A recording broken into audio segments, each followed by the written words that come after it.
This is your Borough Administrator, Alex Torpy. We're just taking a quick walk through the 2019 budget here. The first is I wanted to walk you through the process that we went through this year. We did a redesign process, and here's just a snippet from a presentation that we did in December that kind of outlines the process nicely. So first you see in October and November, I discussed the budget process with the department heads. Something new for this year is that we brought in an architect to do a facility review of all of the facilities, for example, the recreation or the fire department or the public works department, so that we could do better capital planning as far as how to maintain those facilities in the future. Then in November, department heads were provided budget sheets and the workflow, specifically in the timeline for the 2019 budget. They filled out those budget sheets with operating requests as well as the capital requests. Towards the end of November, I met with each of the department heads to finalize all those numbers. And then in December, we had 2 different budget workshops with the mayor and council where all the information was presented to them publicly. After that, we took any feedback from those meetings, went back to department heads to kind of finalize there. Then I sat with the Finance and HR Committee of the mayor and council, and we reviewed all of the final numbers, and we spent a little bit more time talking about the capital budget in that group. And then we introduced the budget at the beginning of March. And so that was kind of the timeline that we walked through here, a pretty extensive process. What I was asked to share was just a little bit that we went over when we did the budget introduction. So I'm going to flip back over here. And just quickly, the most important thing to kind of look at for the average homeowner is that as the budget was introduced, it had a $65 increase per average assessed home in Leonia. There is a potential amendment or update to the budget that will be discussed on April 1st by the mayor and council, if that is in, which is for the hiring of an additional police officer, or budgeting for the hiring of an additional police officer. That would mean that the tax impact per average assessed homeowner would go to $79 difference between 2018 and 2019.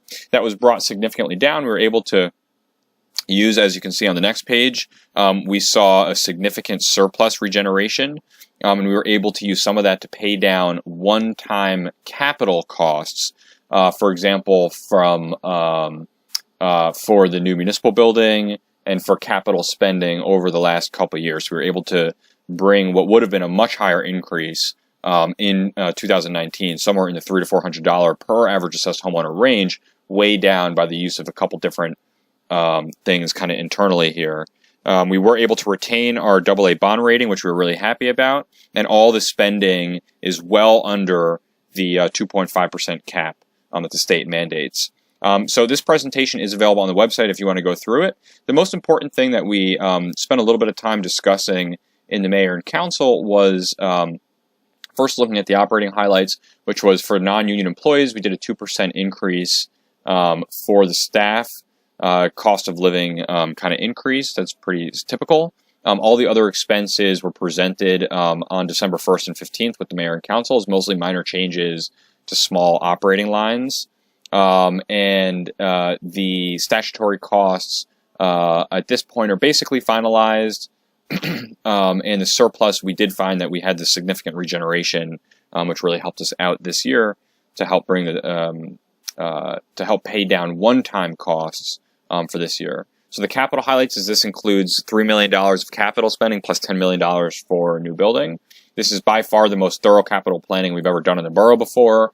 We're required by the state of New Jersey to perform 3 years of capital planning. We did 6 years this year, and we did it really extensively. So we have a very clear idea of where things are going over the next 5 or 6 years.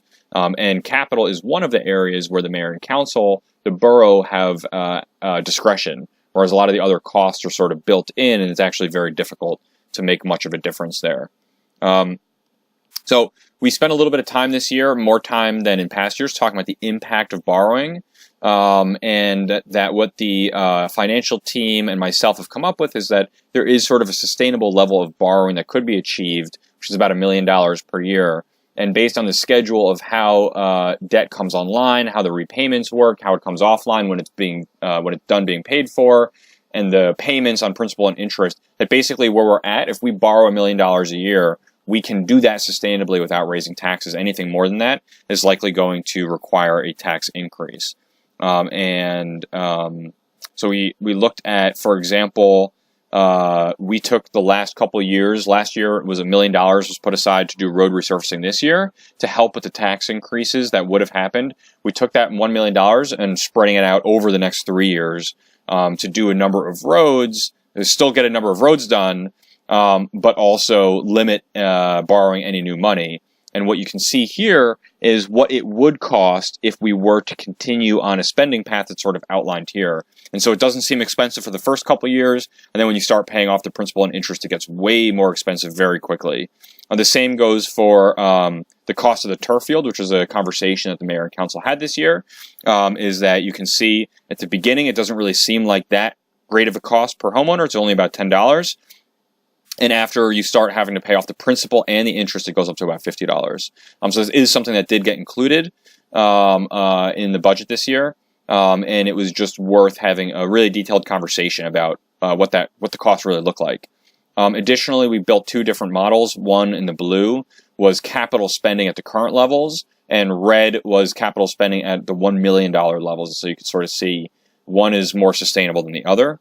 And then this is just a little chart that shows if this is the year 0, the year the municipality first exists, how much it costs to borrow money. So we're obviously not in our first year, so we're in this cycle now. We're at $1 million per year.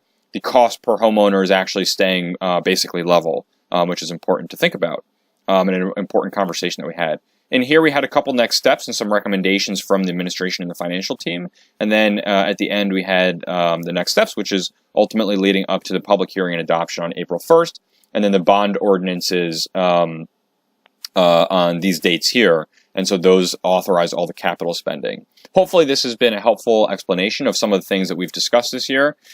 This was a presentation the mayor and council asked me to put together to explain to the public some of the details that we covered in some of the public meetings over the last couple weeks and months discussing the budget. Of course, if you have any questions, we encourage you to come to the public hearing or reach out. Thanks.